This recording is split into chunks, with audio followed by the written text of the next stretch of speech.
Ο Απόστολος Παύλος, αγαπητοί μου, αφού απίφθινε όλες εκείνες τις θαυμάσιες φράσεις, ή τη σουν παράκληση σε Χριστώ, ή τη παραμύθιον αγάπης, ή της κοινωνία πνεύματος, ή της πλάχνα και η θυρμή, πληρώσατε μου την χαρά, γεμίσατε με χαρά, ή να το αυτό φρονείτε, την αυτήν αγάπην έχοντες, συμψυχή το εν φρονούντες. Είδαμε την περασμένη φορά τι θα πει το αυτό φρονείτε, όπως και το τι θα πει να έχουν όλοι την ίδια αγάπη. Δεν είναι αρκετό να αισθάνομαι ότι με αγαπούν οι άλλοι, πρέπει να αγαπώ και εγώ. Δηλαδή δεν πρέπει να υπάρχει ετεροβαρής αγάπη, αλλά να είναι ισοβαρής η αγάπη. Θα αγαπώ, θα με αγαπούν, θα με αγαπούν, θα αγαπώ. Και σας ανέφερα εκείνο το δράμα που συμβαίνει συνήθως στους συζύγους, να αγαπάει, ας πούμε, ο άνδρας την γυναίκα, η γυναίκα να μην αγαπάει τον σύζυγό της, ή αντίστροφα.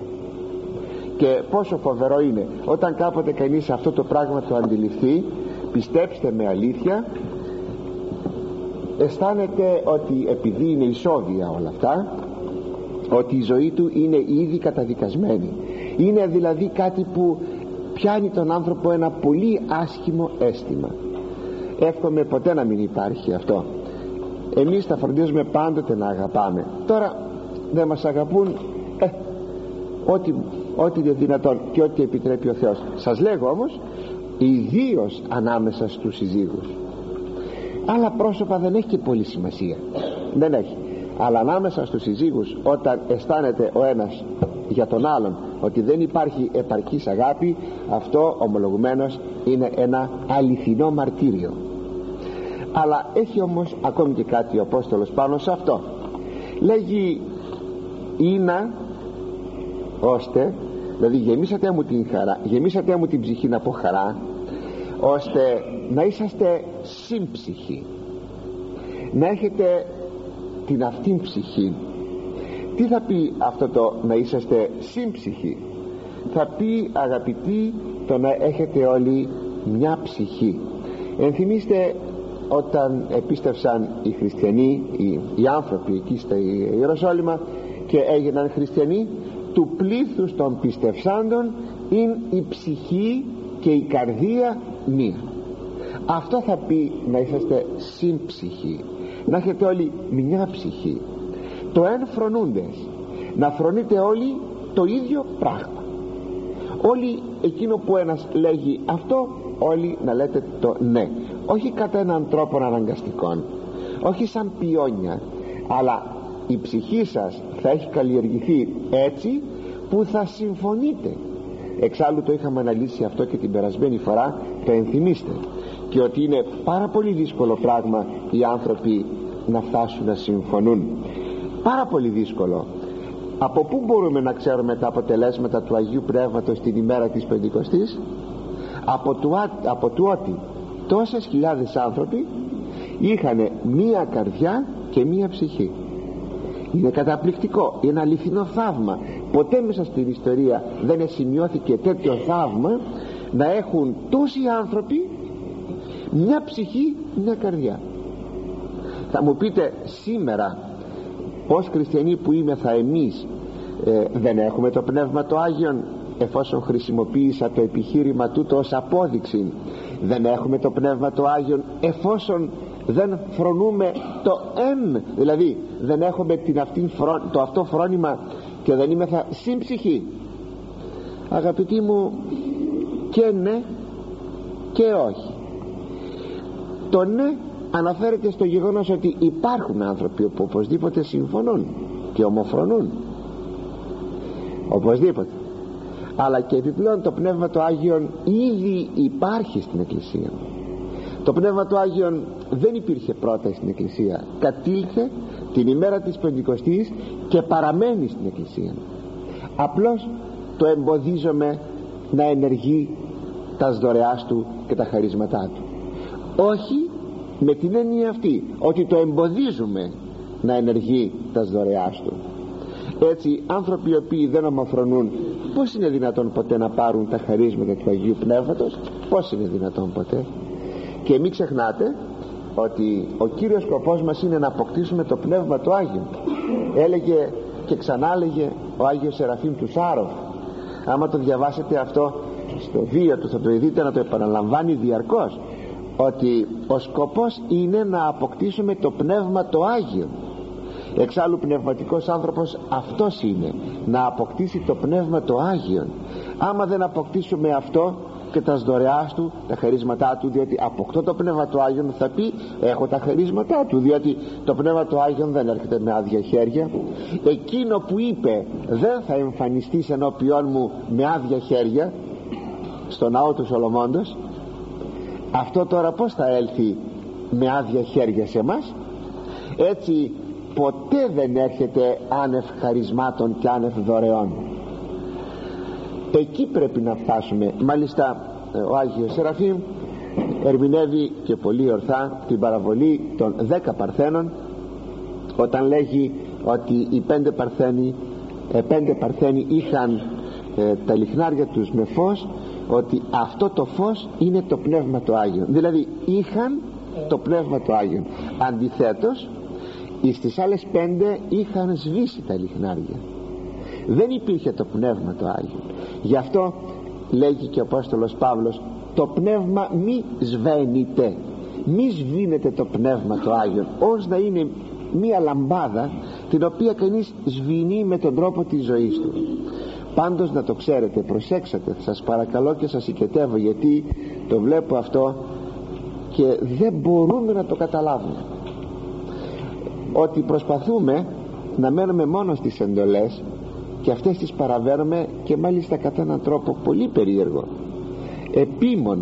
επίμονο, μάλιστα ένα σωρό λεπτομέρειες οι οποίες συνιστούν τη ζωή μας, βλέπετε, να μην τις προσέχουμε, έτσι που να εμφανιζόμεθα ότι δεν είμεθα άνθρωποι του Αγίου Πνεύματος. Δεν παίρνουμε το Πνεύμα το Άγιο με αυτή τη συμπεριφορά, δεν το παίρνουμε ποτέ. Το Πνεύμα το Άγιο θέλει προϋποθέσεις. Εάν δεν καθαρίσουμε την καρδιά μας, εάν δεν έχουμε μία διακρίνουσα αγάπη, εάν δεν έχουμε μία βαθία ταπείνωση, εάν το Πνεύμα το Άγιο δεν έρχεται. Και ακόμη αν θέλετε αυτά που ανέφερα προηγουμένως, γιατί θα μπορούσατε να μου πείτε τι ακριβώς, θα σας έλεγα μικροψυχίες. Δεν θα μπορούσα να σας πω κλέπτετε, είσαστε φωνείς, είσαστε ανήθικοι, όχι. Αλλά τι, αυτό που σας είπα βλέπω, και δεν βλέπω σε εσάς εδώ τους παρόντας, απλώς βλέπω στους χριστιανούς μας και στον εαυτό μας και σε εμάς αυτούς, σε όλους μας, αυτήν την μικροψυχία. Έχουμε μικροψυχία, δεν ανεχόμεθα τίποτα. Ο άλλος να μας πει κάτι, αρπαζόμαστε, θυμώνουμε, παρεξηγούμεθα, λέμε θα τον πλήξω, θα τον μιλήσω έτσι, θα τον ξέρω εγώ, γιατί είμαστε μικρόψυχοι. Γι' αυτό το λόγο παρουσιάζουμε αυτό το πνεύμα, αυτή την κατάσταση. Σας λέγω αλήθεια όμως, ότι σε μικρόψυχες καρδιές Πνεύμα Άγιον δεν αναπαύεται. Απόδειξης ότι οι άνθρωποι με την μικροψυχία ή μικροκαρδία δεν έχουν ειρήνη. Το βλέπει κανείς καθαρά, δεν έχουν ειρήνη, δεν έχουν χαρά. Μα αυτά είναι δώρα ακριβώς του Αγίου Πνεύματος, που σημαίνει ότι δεν έχεις τα δώρα, δεν έχεις το Πνεύμα το Άγιο. Βλέπετε, αυτό είναι εκείνο που έκανε τον Απόστολο Παύλο να παρακαλεί και να θέρμο παρακαλεί, με το να λέγει σπλάχνα, ικτυρμή, παράκλησης, παραμυθία. Γεμίσατε μου, λέει, αν έχετε αυτά τα πράγματα, γεμίσατε μου την ψυχή από χαρά. Τι, μην είσαστε μικρόψυχοι. Με το να έχετε το αυτό φρόνημα, την αυτήν ψυχή, το να έχετε αγάπη ή σοβαρή. Θα πει όμως και μερικά τα οποία θα είναι αρνητικά. Δηλαδή, όπως τα λέγαμε, παιδί μου, να έχεις αγάπη και να μην μισείς. Όταν λέμε να έχεις αγάπη και να μην μισείς, είναι το ίδιο πράγμα, αλλά κατά την θετική και την αρνητική εκφοράν. Έτσι, αφού μίλησε κατά την θετική εκφοράν λέγοντας αυτά που είπε, τώρα θα μιλήσει κατά την αρνητική εκφοράν και θα πει: μηδέν κατά ερηθίαν ή καινοδοξίαν, αλλά τη ταπεινοφροσύνη αλλήλους ηγούμενοι υπερέχοντας εαυτόν. Τίποτα να μην κάνετε κατά ερηθίαν, δηλαδή κατά φατριασμόν, κατά αντιζηλίαν ή καινοδοξίαν, αλλά με την ταπεινοφροσύνη ο καθένας να αναγνωρίζει τους άλλους ανωτέρους του. Αυτοί οι λόγοι του Αποστόλου Παύλου είναι εξαιρετικά πολύτιμοι για τη ζωή μας, γιατί χωρίς να πω ότι αυτή τη στιγμή για πρώτη φορά βγαίνω στην ζωή ή πρώτη φορά μπορεί να βλέπω αρετές και κακίες μιας κοινωνίας ανθρώπων, αλλά μπορώ να σας πω, αν θέλετε πιστέψατε με, μόλις αρχίζω να ανακαλύπτω, μπράβο θα μου πείτε, μεγάλη ανακάλυψη έκανες, δεν την είχες δει μέχρι τώρα? Αγαπητοί μου, μόλις αρχίζω να ανακαλύπτω ότι υπάρχει πολύς φθόνος εις τον κόσμο αυτόν, πολύς φθόνος και δηλητήριο. Δεν το ήξερα άλλοτε αυτό, δεν ξέρω, τώρα αρχίζω να το συνειδητοποιώ. Κάποτε μου έλεγαν κάποιοι άνθρωποι για κάποιον άνθρωπο ότι έχει πολύ φθόνο διότι δεν το πίστευα, δεν μπορούσα να το πιστέψω. Τώρα αρχίζω να το βλέπω, και μάλιστα αυτός ο φθόνος των ανθρώπων, θρησκευτικών ανθρώπων, δεν ομιλώ περί μη πνευματικών ανθρώπων, όχι, δεν εννοώ αυτό, εννοώ άνθρωποι που λέγονται χριστιανοί. Αυτός ο φθόνος επικρατεί βαθύτατα και ευρύτατα. Δεν διστάζει αυτός ο φθόνος, αυτή η ερηθία, η αντιζηλία, να βρίσκει και τις στήλες, να χρησιμοποιεί και τις στήλες του εντύπου χάρτου σε εφημερίδες και περιοδικά, να γράφεται αυτός ο φθόνος, έτσι που να λέγει κανένας δι' όνομα του Θεού. Δεν ντρέπονται, αλλά θα μου πείτε, ποιος ποτέ θα τολμούσε να προβάλλει και δημοσίως και να βάλει την υπογραφή του από κάτω και να εμφανίζεται ως αντίζηλος? Ο άνθρωπος ξέρει να βρίσκει πάντοτε τις ωραίες μουτσούνες, τις ωραίες προσωπίδες να κρύπτεται.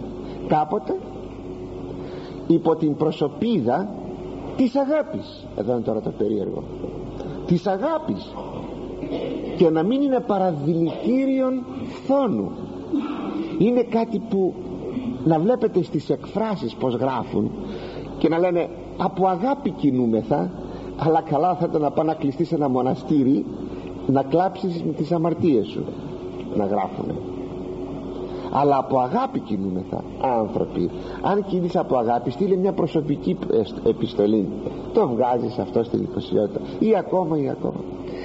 Άλλοι κρύπτονται υπό το ενδιαφέρον του δόγματος, ότι αυτοί οι άνθρωποι είναι αιρετικοί.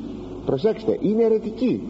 Όχι να είναι αιρετικοί, διότι τότε θα πρέπει να πούμε και τους πατέρες που χτυπούσαν τους αιρετικούς, θα λέγαμε ότι ήσαν φθονεροί, να φυλάξει ο Θεός. Προσέξτε αυτό το σημείο.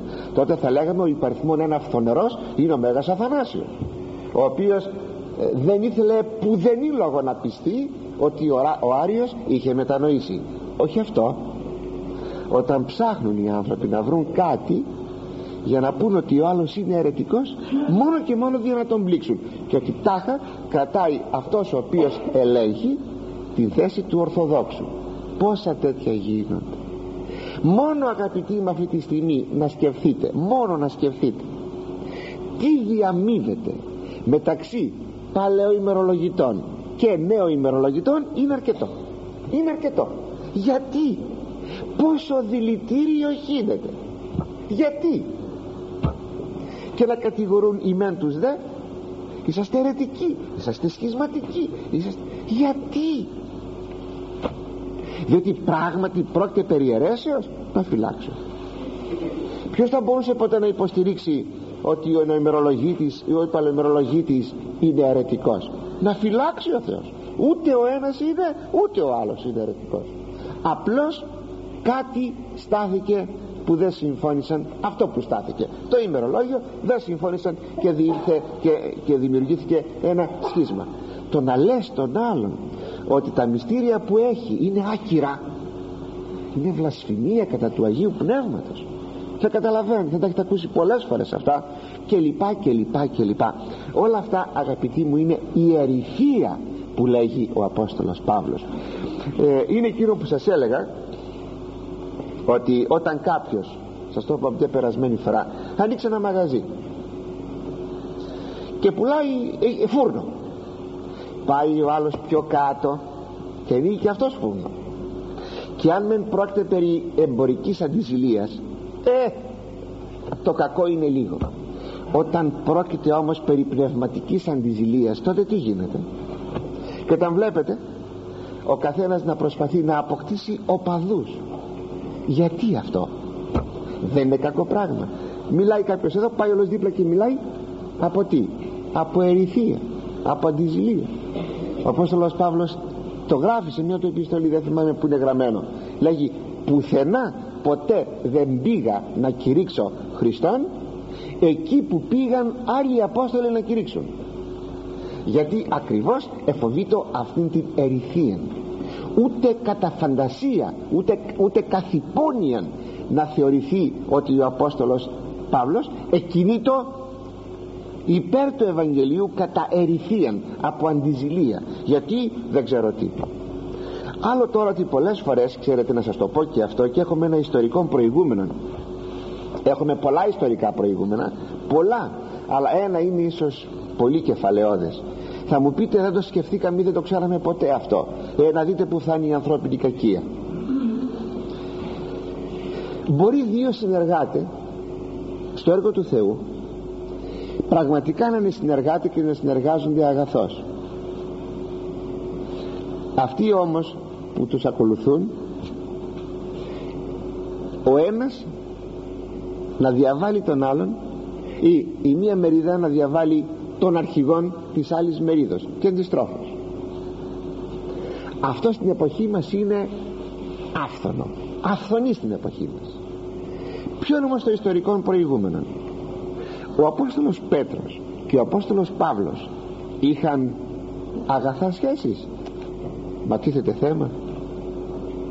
Και όταν κάποτε ο Απόστολος Παύλος βεβαίως ήλεγξε τον Απόστολον Πέτρον, τον ήλεγξε ενώπιον πάντων, όπως λέγει ο ίδιος, ακριβώς διότι εκείνο το οποίο έκανε ο Απόστολος Πέτρος από κάποια δειλία για μια στιγμή, όταν ήλθαν στην Αντιόχεια χριστιανοί εξ Ιουδαίων εκ περιτομής, και προσεποιείται ότι δεν έπρεπε να τρώγει τα ειδωλόθητα, ας πούμε, κάπως έτσι,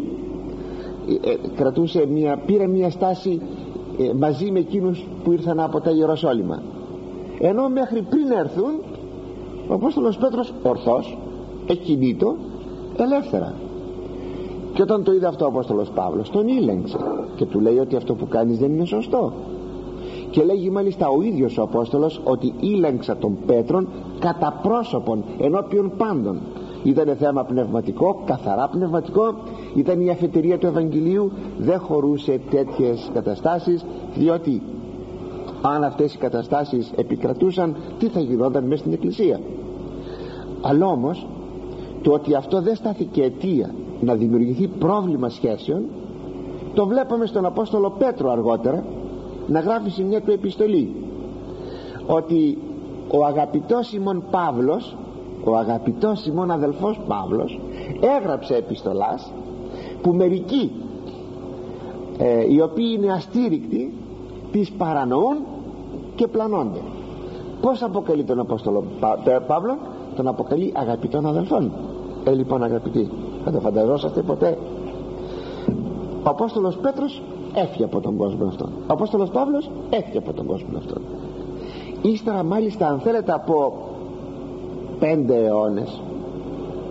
αιώνες δηλαδή θα λέγαμε εις χρόνων ανύποπτων απλώς, εγγράφησαν κάτι συγγράμματα τα οποία δήθεν τα έγραψε ο Άγιος Κλήμης επίσκοπος Ρώμης, δήθεν, αλλά αυτά είναι ψευδή, είναι νόθα, και αυτά τα ονόμασε η ιστορία εκκλησιαστική κλιμέντια, και μάλιστα ψευδοκλιμέντια, ότι δήθεν προέρχονται από τον Κλίμεντα Ρώμης, αλλά είναι ψευδή, νόθα, είναι του 5ου αιώνα, του 6ου αιώνα είναι. Και τι γράφει εκεί μέσα, λέτε? Τι γράφει, λέτε? Αν σας πω ότι μιλάει για το πρωτείον του Πάπα, από εκεί στηρίζονται οι παπικοί, σε αυτά τα νόθα συγγράμματα. Και τι άλλο λέει, λέτε? Να βρίζει ο Απόστολος Πέτρος τον Απόστολο Παύλο, και ότι ο Απόστολος Παύλος δεν είναι μαθητής του Χριστού, αλλά είναι ο Απόστολος Πέτρος. Γιατί, λέτε? Συκοφαντία δεινή συκοφαντία, μόνο και μόνο για να στηρίξουν το προνόμιο του επισκόπου της Ρώμης, για να έχει το προβάδισμα. Ακούτε παρακαλώ? Βλέπετε ότι κάποτε οι άνθρωποι φτιάχνουν, χαλκεύουν καταστάσεις, και μετά θάνατον βάζουν στους ανθρώπους, δηλαδή άνθρωποι που φύγουν από την παρούσα ζωή, γράφουν τέτοια πράγματα μόνο και μόνο γιατί? Για λόγους ιδιωτιλείς, συμφεροντολογικούς κλπ. Όλα αυτά λέγονται ερηθεία. Αυτά τα πράγματα είναι δυνατόν ποτέ, εάν επικρατούν στη ζωή μας, να λεγόμαστε πνευματικοί άνθρωποι?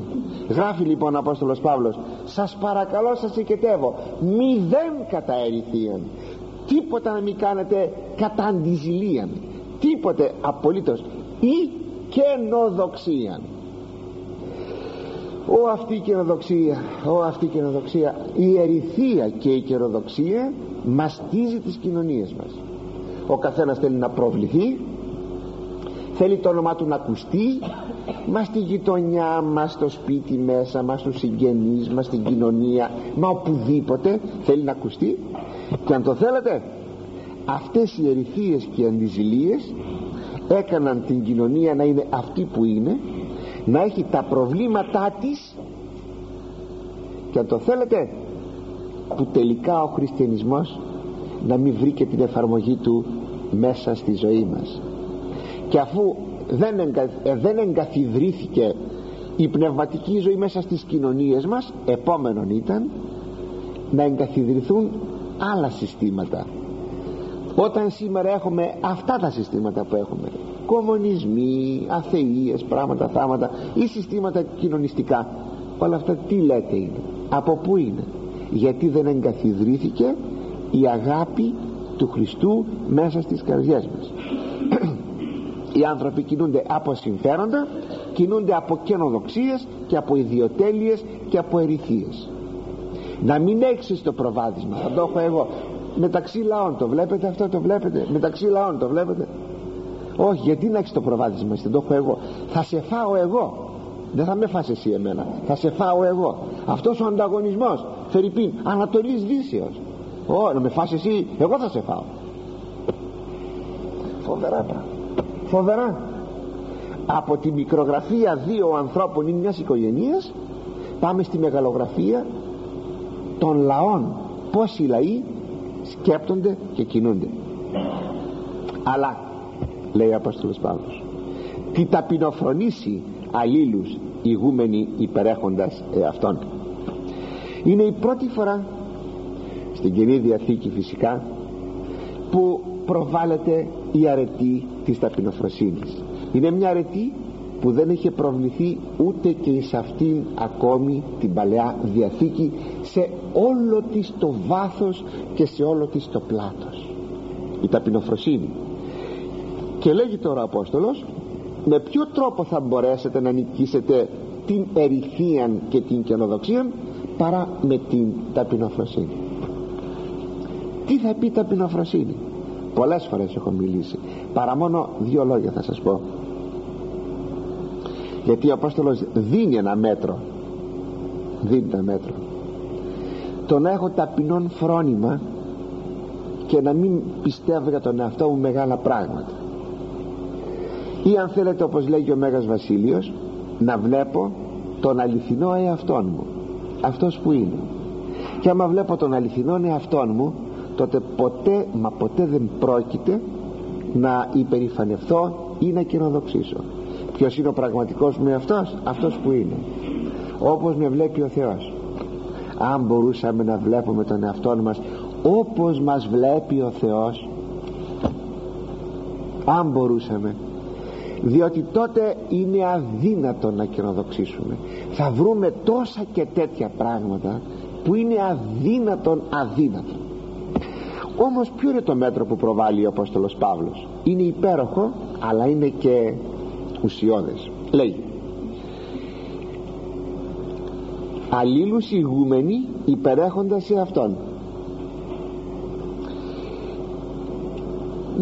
Να πιστεύετε, να θεωρείτε ότι όλοι οι άλλοι υπερέχουν από εσάς, ότι όλοι οι άλλοι είναι ανώτεροι από εσάς. Προσέξτε, αυτό είναι πάρα πολύ δύσκολο πράγμα. Πότε θα θεωρήσω τον άλλον ότι είναι ανώτερος από μένα? Όταν βλέπω την πραγματική μου κατάσταση. Όταν δεν δω τον πραγματικό μου εαυτόν, αληθινά δηλαδή, είναι αδύνατον ποτέ να πω ότι οι άλλοι είναι καλύτεροι από μένα. Εδώ όμως υπάρχει και μία νόθος περίπτωσης, την οποία οπωσδήποτε πρέπει να δούμε, και η οποία είναι ευρυτάτη. Είναι η εξής: έχουμε ακούσει πάρα πολλές φορές τη φράση «εγώ δεν είμαι καλός άνθρωπος», ενώ εσύ είσαι πολύ καλός άνθρωπος. «Εγώ δεν έχω χαρίσματα, έχεις εσύ χαρίσματα». «Εγώ είμαι αμαρτωλός», ενώ εσύ είσαι άγιος άνθρωπος. Το έχετε ακούσει αυτό? Καταπλησμονή λέγεται. Λοιπόν, είναι ψεύτικο. Είναι ψεύτικο. Λέγεται από ένα αίσθημα μειονεκτικότητος. Και όταν επικρατούν στη ζωή μας αισθήματα μειονεκτικότητος, αυτό δεν είναι ειλικρίνεια, δεν είναι αληθινή ταπείνωση, αλλά είναι εγωισμός. Είναι αληθινός εγωισμός. Δεν φτάνω εκείνο το οποίο έπρεπε να φτάνω, και μη δυνάμενος να το φτάσω, υποτιμώ τον εαυτόν μου. Τον υποτιμώ όμως από μια ανάστροφον αντίδραση. Δεν μπορώ να ανεβώ, κατεβαίνω πιο κάτω, και κατεβαίνω πιο κάτω από αντίδραση. Και αυτό λέγεται στην ψυχολογία αίσθημα μειονεκτικότητος. Αλλά ξέρουμε όλοι ότι τα αισθήματα μειονεκτικότητος έχουν υπόβαθρο τον εγωισμό και είναι δυσθεράπευτα, εξίσου με εκείνον ο οποίος έχει αισθήματα υπεροχής. Είτε λοιπόν αισθήματα μειονεκτικότητος έχω, είτε αισθήματα υπεροχής, το υπόβαθρο είναι εγωιστικό. Για να μπορέσω να πω στον άλλον άνθρωπο, να το πω μέσα μου αυτό το πράγμα, όχι το λέω με λόγια, ότι πραγματικά αυτός ο άνθρωπος είναι ανώτερος από μένα, πρέπει να έχω αληθινή ταπείνωση. Αληθινή, να το πιστεύω. Ποιο είναι το κριτήριο? Ακούσατε το. Όταν αυτός ο άνθρωπος με προσβάλλει, να μην θυμώσω, όχι να καμωθώ να μην θυμώσω, όχι να προσπαθήσω να μην θυμώσω, αλλά να μην θυμώσω και να μην στεναχωρηθώ. Γιατί αυτό που μου είπε είναι εκείνο που εγώ έβλεπα στον εαυτό μου.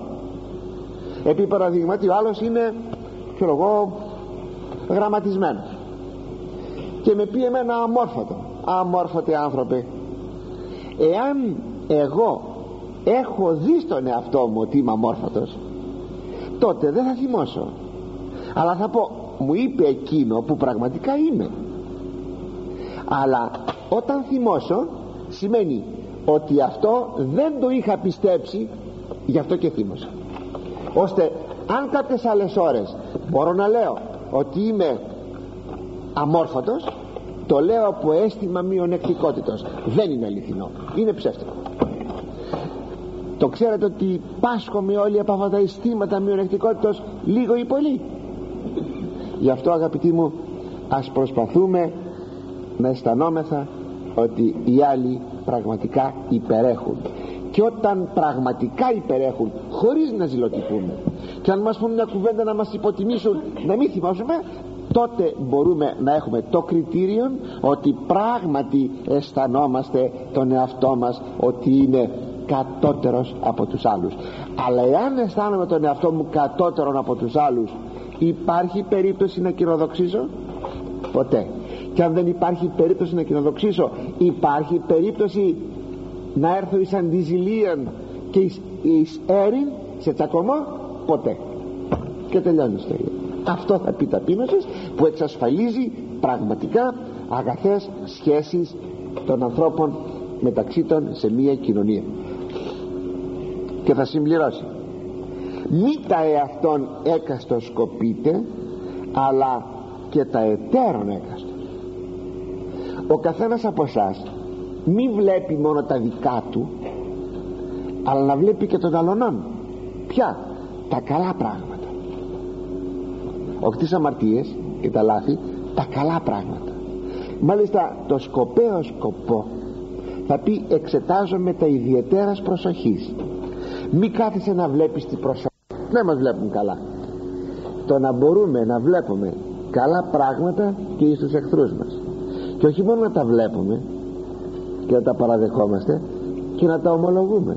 Να πούμε ο τάδε δεν μ' αγαπά, με έχει εχθρό. Εγώ όμως του αναγνωρίζω ότι αυτός ο άνθρωπος έχει αυτές και αυτές τις ικανότητες, ότι είναι εκείνο και εκείνο το σπουδαίο πράγμα.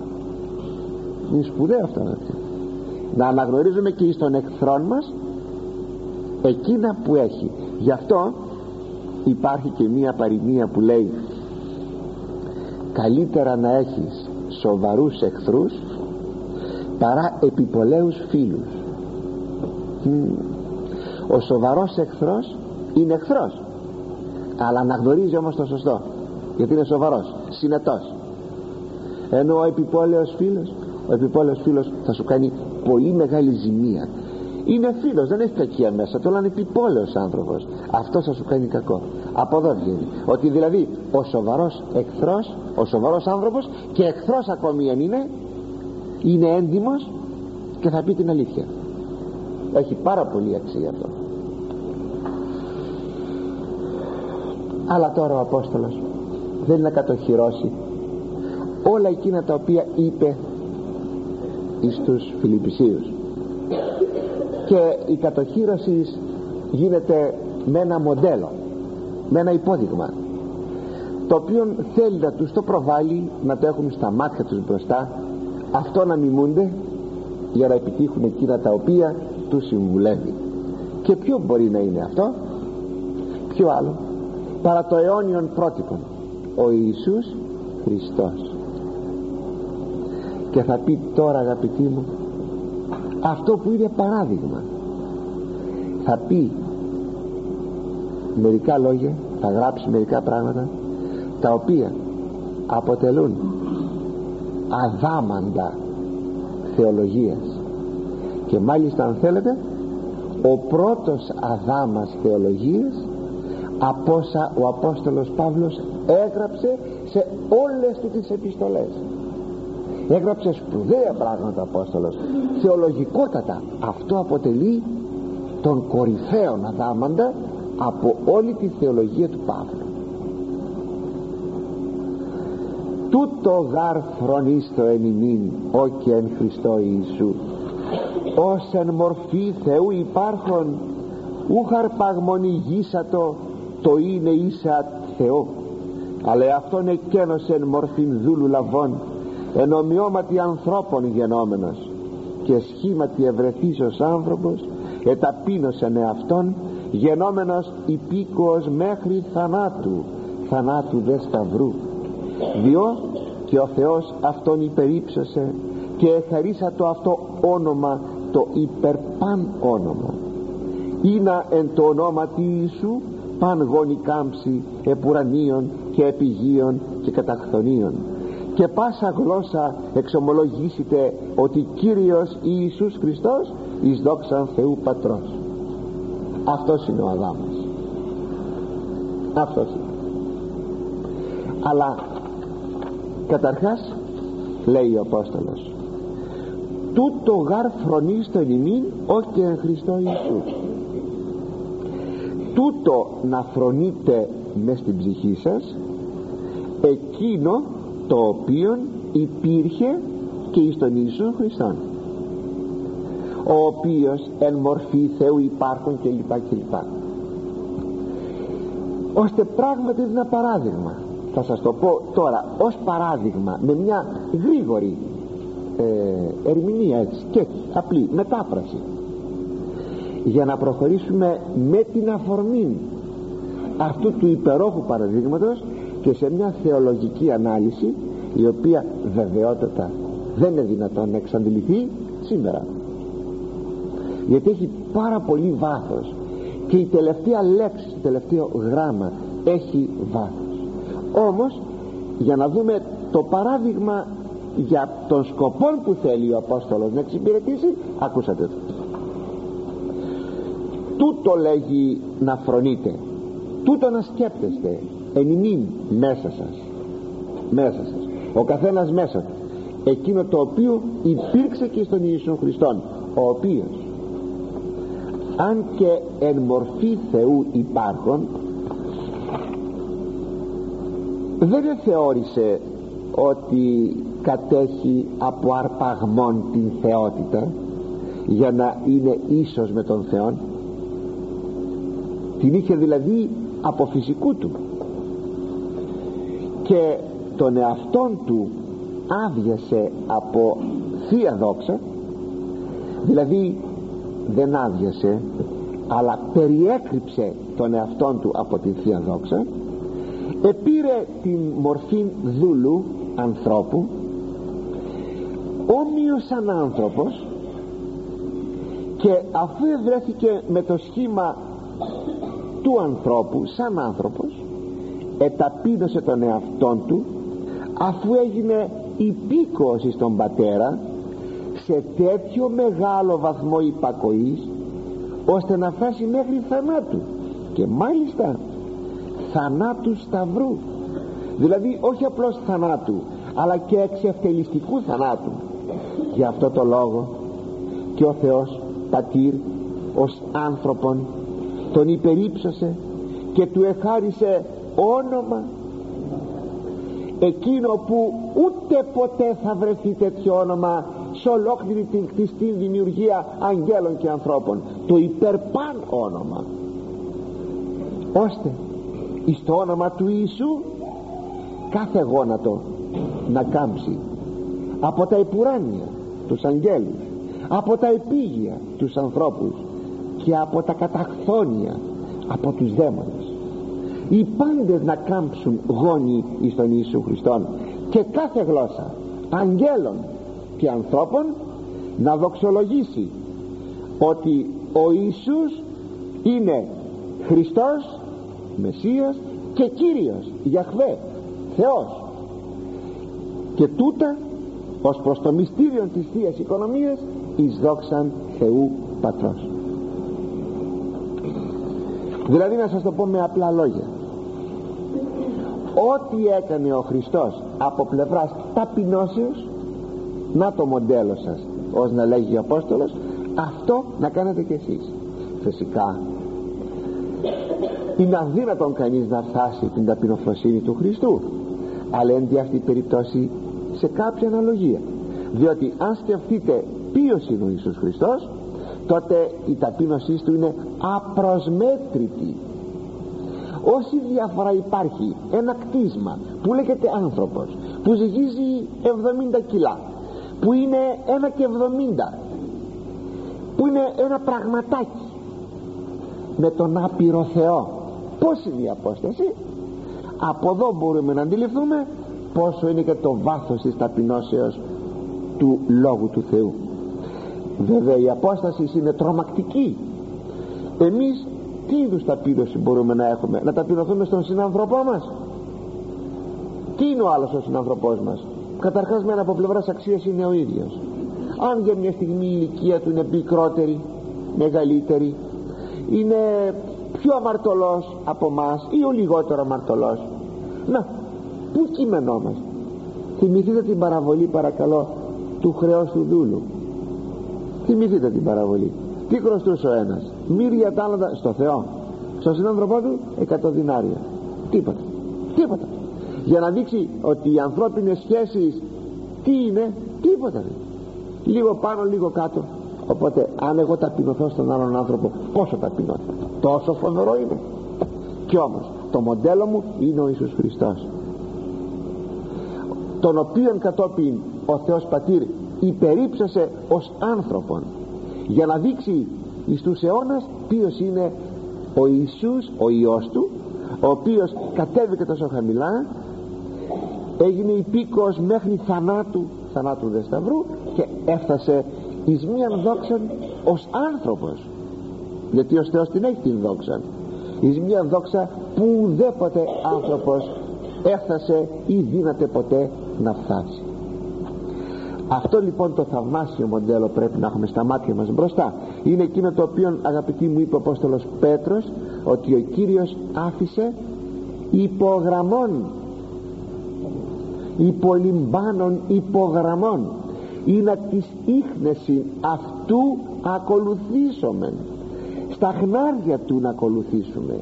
Ή εκείνο που είπε ο Κύριος, μάθετε απ' εμού ότι πράος ημί και ταπεινός την καρδία, μάθετε από μένα, μάθετε το καλά, ότι είμαι πράος και ταπεινός στην καρδιά. Και όταν και εσείς το μάθετε αυτό, τότε θα είσαστε και εσείς πράοι και ταπεινοί στην καρδιά. Αλλά για να δούμε όμως τα λίγα αυτά λεπτά που μας μένουν, ό,τι μπορέσουμε, έστω μία φράση από το θεολογικό βάθος που υπάρχει εις αυτόν τον αδάμαντα των θεολογικών του Αποστόλου Παύλου. Ως εν μορφή Θεού υπάρχον, ο οποίος Ιησούς υπάρχον εν μορφή Θεού. Όταν είπε ότι ο Ιησούς είναι υπάρχον, δηλαδή υπάρχει στη μορφή του Θεού, τι θα πει μορφή? Δεν είπε εις την ομοίωση του Θεού, διότι όπως ξέρετε καθ' ομοίωση έγινε ο άνθρωπος. Πως γινήκαμε εμείς? Είπε ο Θεός, ποιήσουμε έναν άνθρωπον κατ' εικόνα ημετέραν και καθ' ομοίωση. Ο Χριστός δεν είναι καθ' ομοίωση του Θεού, αλλά είναι εν μορφή Θεού. Τι θα πει εδώ μορφή? Είναι ότι αλλού ο Απόστολος Παύλος θα χρησιμοποιήσει τη λέξη, όπως περιπεί στους Κολασσαείς α15, τη λέξη εικόν του Θεού, του αοράτου, ή απάβγασμα της δόξης και χαρακτήρ της υποστάσεως, που θα γράψει στην προς Εβραίους στο πρώτο κεφάλαιο 3 χωρίων, που θα πει αυτό το μορφή, ότι σημαίνει, προσέξτε, όπως λέγει και ο Άγιος Γρηγόριος ο Νήσης και άλλοι πατέρες, μορφή είναι ο τρόπος του υπάρχει και είναι και η ουσία ή η φύση του Θεού, που θα πει ότι ο Υιός του Θεού, ο Ιησούς Χριστός, ως άνθρωπος άμα έγινε, αυτός ήδη ήτο η μορφή του Θεού, εν μορφή υπάρχον του Θεού, δηλαδή ήτανε της ίδιας ουσίας με τον Πατέρα, και ο τρόπος που υπήρχε είναι ο ίδιος με τον Πατέρα, αλλά ό,τι αναφέρεται στην ουσία και στον τρόπο του ζήν, αυτό ακριβώς, αγαπητοί μου, κάνει και το ομοούσιος. Συνεπώς, όταν ο Μέγας Αθανάσιος υπεστήριζε στην πρώτη Οικουμενική Σύνοδο ότι ο Υιός είναι ομοούσιος με τον Πατέρα, είναι το ίδιο πράγμα με άλλη λέξη αυτό το εν μορφή Θεού υπάρχον.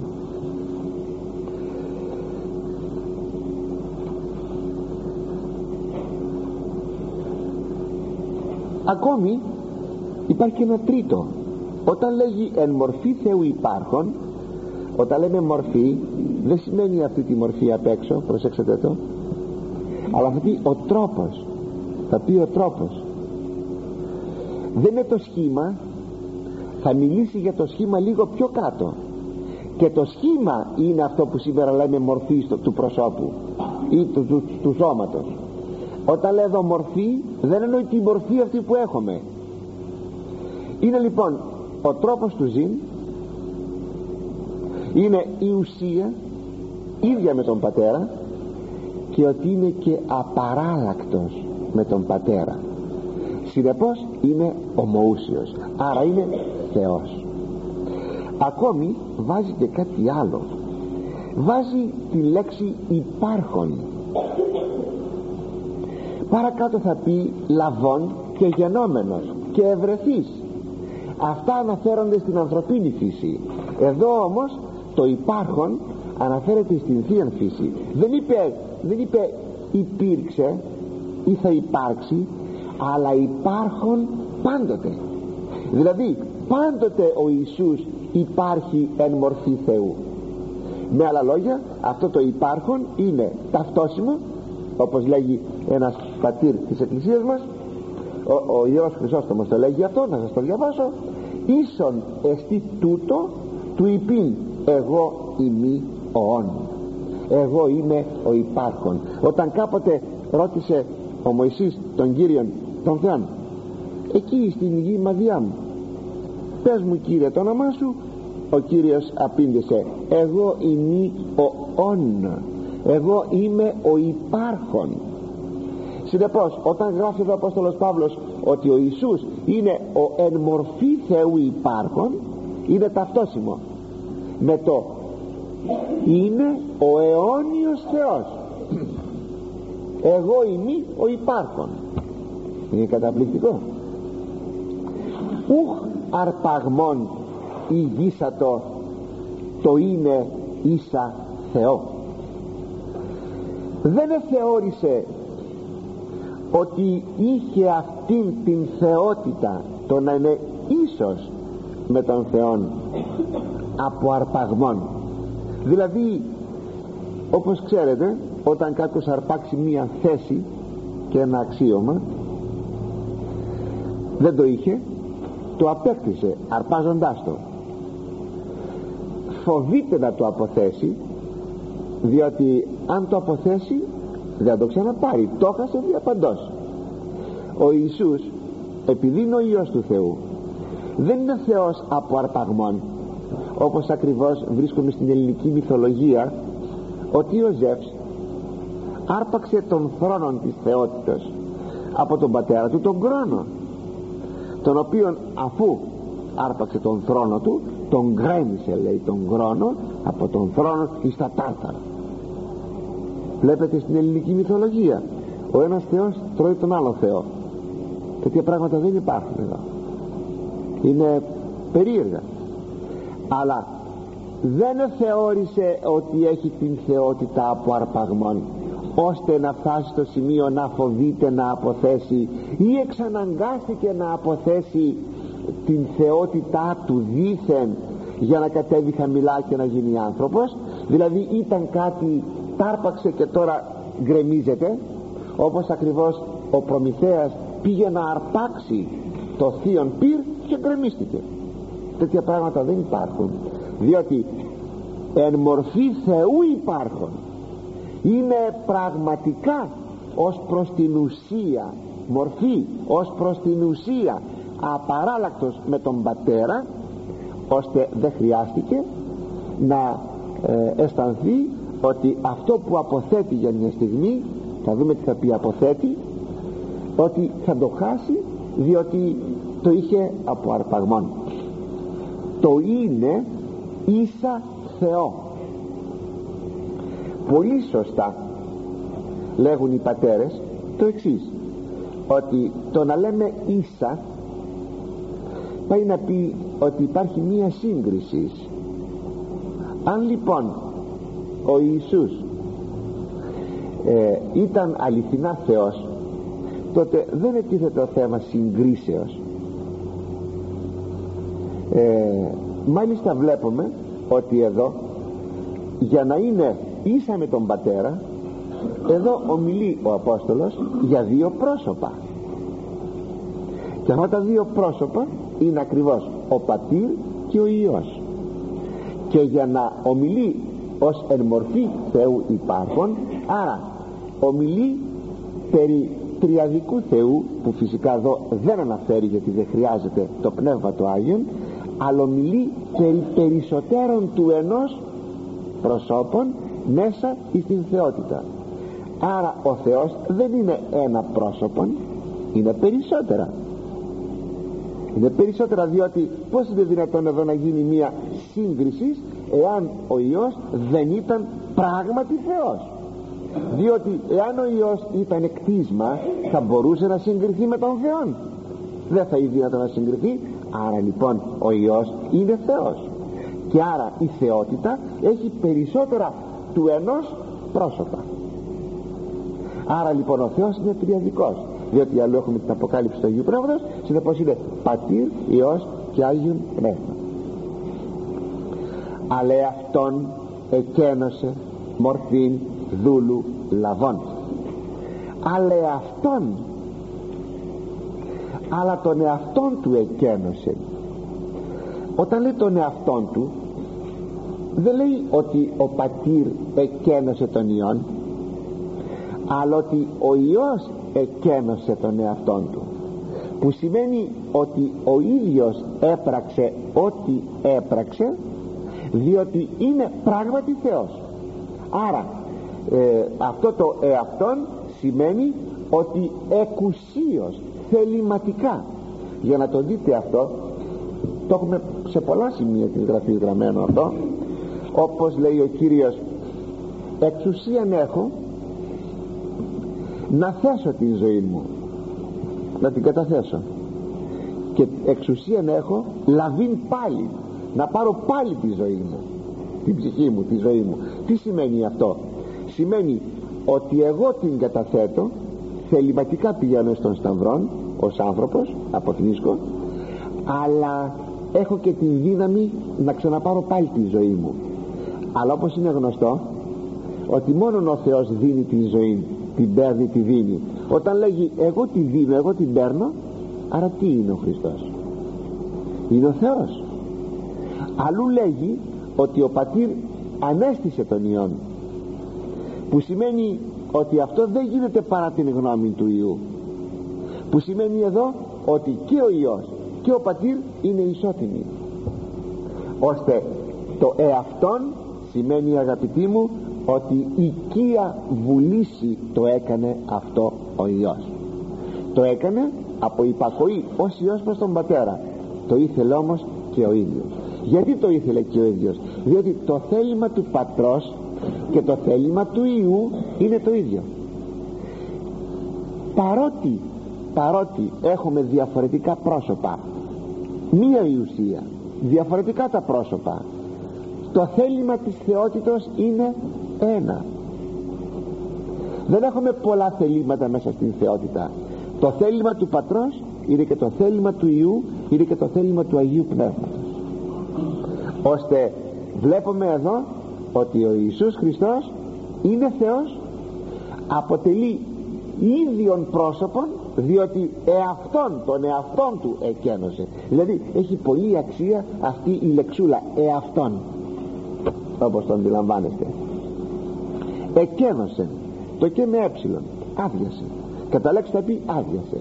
Δηλαδή άδειασε από τι? Από θεότητα? Αδύνατον. Αδειάζει? Είναι δυνατόν ποτέ να πει το εν πρόσωπον της Τριάδος ότι εγώ τώρα θα αδειάσω από θεότητα?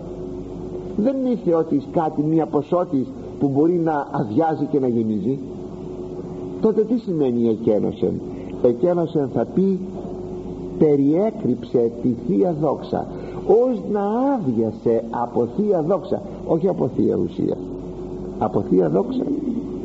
Είναι όπως ακριβώς ο ήλιος, ο οποίος φωτίζει, μπαίνει μπροστά ένα βαρύ σύννεφο, περικρύπτει τον ήλιο και δεν έχουμε φως. Δεν σημαίνει ο ήλιος, επειδή δεν έχουμε φως, δεν το βλέπουμε εμείς, ότι ο ήλιος έχασε τη δόξα του, τη λάμψη του. Έτσι και εδώ δεν σημαίνει, αγαπητοί μου, ότι ο Υιός έχασε τη Θεία του δόξα, την περιέκρυψε τη Θεία του δόξα. Ούτε την ουσία του έχασε, ούτε τη δόξα του έχασε, αλλά περιέκρυψε αυτά όλα να μην φαίνονται. Το γιατί, εδώ είναι το μεγάλο το μεγάλο σχέδιο του Θεού, η μεγάλη αγάπη του Θεού, για να φτάσει ο Υιός του Θεού γεννόμενος άνθρωπος να αναλάβει την ανθρωπίνη φύση, διά του Σταυρού να την αναγάγει εις των ουρανών. Μορφή δούλου λαβών, αφού έλαβε μορφήν δούλου. Κοιτάξτε, αφού έλαβε ανθρωπίνη μορφή, αυτό θα πει μορφή δούλου. Θα σας εξηγήσω γιατί. Εδώ βάζει το ρήμα λαβών, πολύ ορθά, διότι δεν το είχε αυτό, δεν είχε την ανθρωπίνη φύση, την οποία κάποια στιγμή την πήρε. Ενώ στο θέμα της θεότητας υπάρχουν, πάντα υπάρχουν. Είδατε λοιπόν, ως εν μορφή Θεού υπάρχουν πάντοτε. Τώρα ως προς την ανθρωπίνη φύση λαβών, έλαβε. Γιατί το λαμβάνω σημαίνει δεν το έχω και τώρα το παίρνω, ενώ τη θεότητα την είχε πάντοτε. Και ποια είναι αυτή η μορφή δούλου? Η μορφή δούλου είναι η εξής: παν κτίσμα ενώπιον του Θεού είναι δούλων. Ενθυμίστε μία προσευχή, αλλά είναι στην Παλαιά Διαθήκη, από εκεί είναι παρμένο, νομίζω από τη Σοφία Σολομώντος, αν θυμάμαι καλά, ότι τα σύμπαντα δούλα σα, ότι τα σύμπαντα, τα πάντα, άγγελοι, άνθρωποι, ήλιος και σελήνη, αστέρες, το σύμπαν ολόκληρο, όλα είναι δούλα δικά σου. Ότι τα σύμπαντα δούλα σα. Συνεπώς, όταν λέει επήρε μορφήν δούλου, γιατί λέει εδώ μορφήν δούλου? Λέγει διότι παίρνει την μορφή ενός κτίσματος. Είναι Θεού μορφή και γίνεται δούλου μορφή. Δηλαδή, με άλλα λόγια, το μυστήριο της Θείας Οικονομίας, ο Θεός που γίνεται άνθρωπος, ο Λόγος Θεότης, σάρξ εγένετο. Πας άνθρωπος λοιπόν, αφού είναι κτίσμα, είναι δούλος, με την έννοια που σας εξήγησα. Αλλά είναι και κάτι ακόμα, αγαπητοί, και με την ειδική σημασία δούλος. Όταν ο Χριστός εγεννήθη στην Βιθλεέμ, τότε που εγεννήθη, η πατρίδα του ως άνθρωπος ήτο υποτεταγμένη στους Ρωμαίους, και συνεπώς οι Εβραίοι ήσαν δούλοι εις τους Ρωμαίους. Ο Χριστός λοιπόν ήταν διπλά δούλος, πρώτα ως άνθρωπος, δεύτερον ως κατακτηθήσα η πατρίδα του από, ξέρεις, κατακτητάς, από τους Ρωμαίους. Είδατε, ως να λέγει τώρα ο Απόστολος, εις ποιον βαθμών ταπεινώσεως έφτασε ο Υιός του Θεού.